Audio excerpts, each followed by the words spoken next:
doing my review for A Nightmare on Elm Street 4, The Dream Master. This came out in 1988.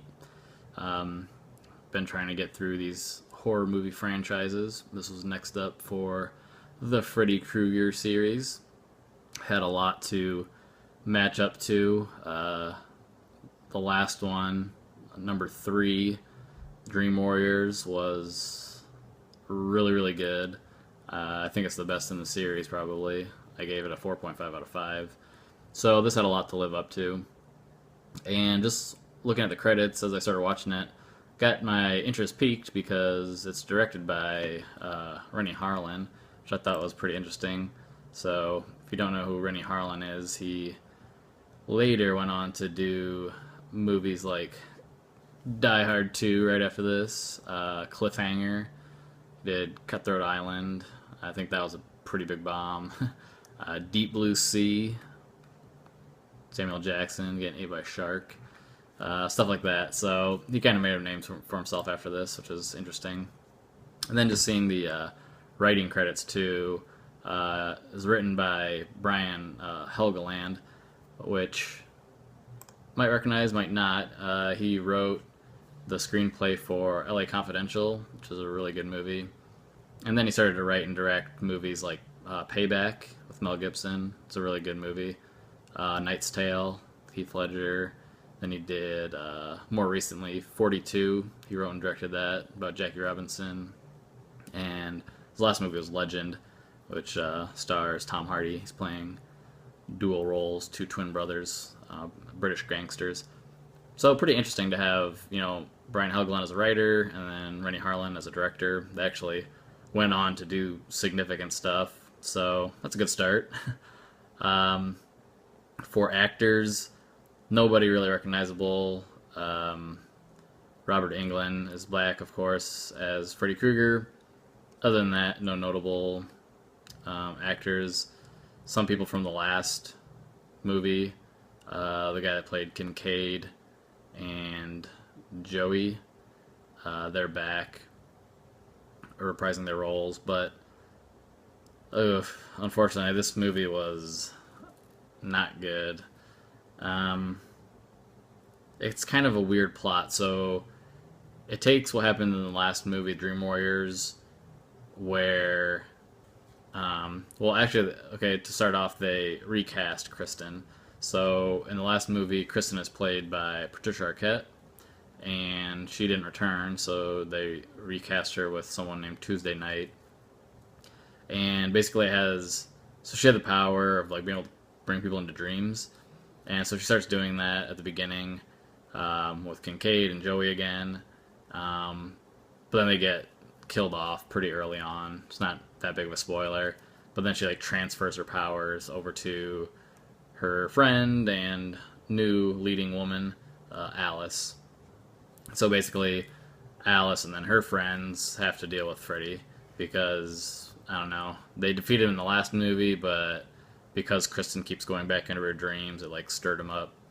And there's no real point to his resurrection, which was one of the things I wrote down that didn't make much sense. They don't give any sort of reasoning. It's kind of funny.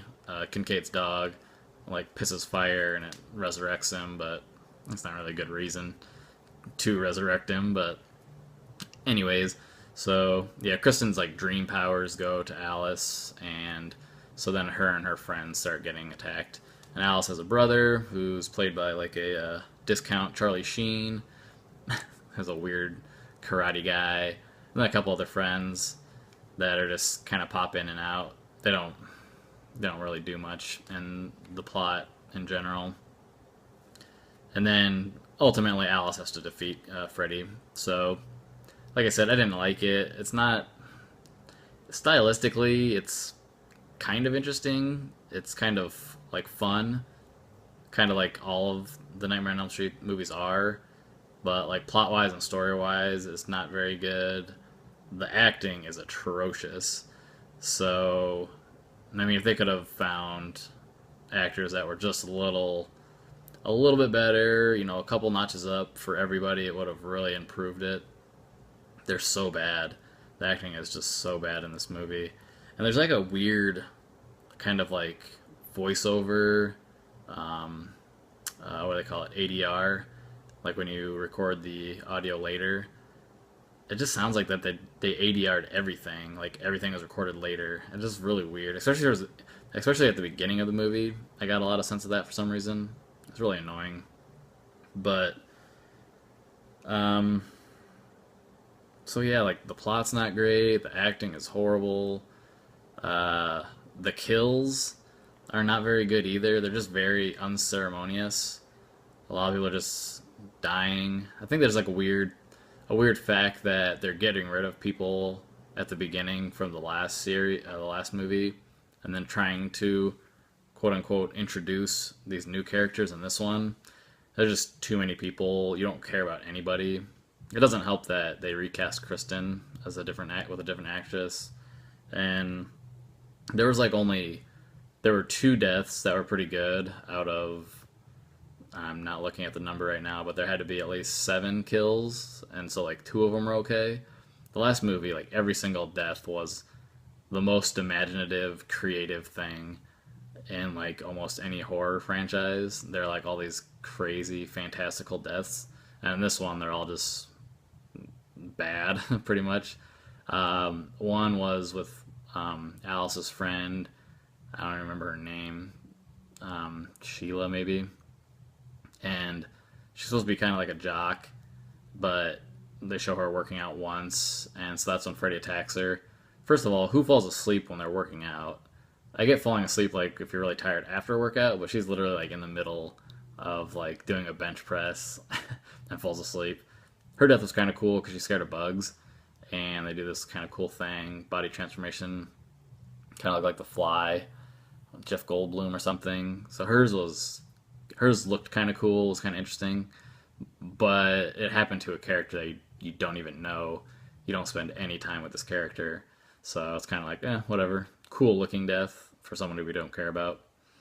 And then the other one is Freddy's actual demise, so that's not like a surprise. He dies in all of them probably. But the way that they do it at the end was pretty cool. In the last movie, the Dream Warriors, they introduced the fact that he has like all of these souls trapped inside of him from all of the victims that he's killed. They're like on his chest, so like it's like all burnt. And you can see it in his chest, and it's kind of gross. And in this one, they do something interesting with it, where they they escape from inside of him and pin him down, and then they kind of escape. And it looks pretty cool, actually. So that's about it. Watch it for his death, maybe the other girl's death, but I really can't recommend it. It's pretty bad. I'm giving it a 2.25 out of 5. So definitely, just looking at my ratings that I have for them so far, it's definitely the worst of the franchise for me. Even the second one was a little bit better. Just that one was actually more campy and more fun.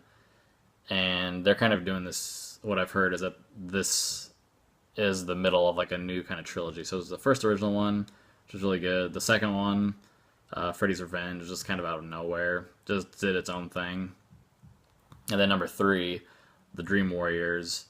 They start this whole new little trilogy of being able to bring somebody that has the power to control their dreams and bring people into the dreams to help fight Freddy. So that started in the last one, continues with this one, and then I've heard that it's kind of similar in the next one. It's called The Dream Child, I believe. So yeah, I can't really recommend it because it's the worst one that I've seen. I doubt anybody's a hardcore Rennie Harlan fan that needs to see every movie he's directed, or even Brian Helgeland, because who knows?